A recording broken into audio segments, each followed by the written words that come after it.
Hi, this is Chad, and today I'm at the Electric Vehicle Show at the XXX Drive-in in Issaquah. This is National Drive Electric Week, and so I'd like to discuss electric vehicles and clean energy.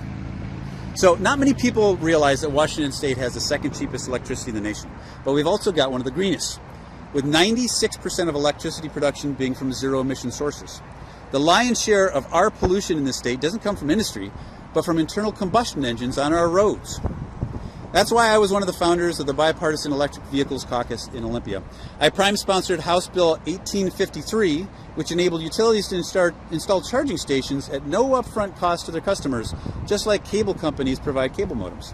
Sadly, that was the only EV bill to get the governor's signature during my 2 terms, and so we've still got plenty to do. I was also the Republican co-sponsor for House Bill 2525, which started the decommissioning process for Puget Sound Energy's coal-by-wire plant in Montana.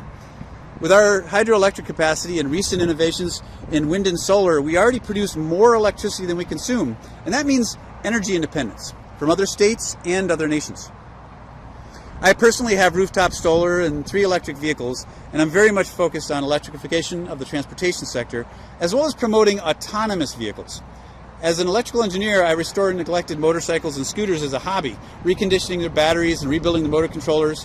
With the addition of autonomous control, I see a future where we can safely and affordably Uber a ride to work in autonomous zero-emission vehicles.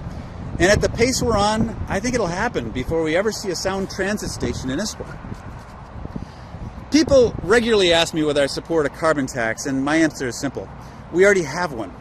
The gas tax has less than 1% administrative overhead. It's relatively easy to pay, protected by the 18th Amendment, and is uniformly applied to all consumers and businesses rather than just businesses that have fallen out of favor with the current administration.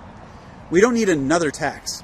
I also want to ensure, with all the recent focus on carbon dioxide emissions, that we don't lose sight of our targets for reducing traditional pollutants, as measured by the National Ambient Air Quality Standards and including mobile source air toxics.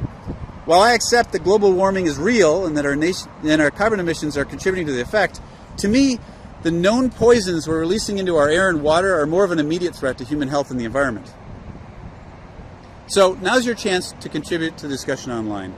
Do you think hydroelectric power should be considered renewable? How about nuclear? And how can we reduce pollution from wildfires? I look forward to reading your comments below.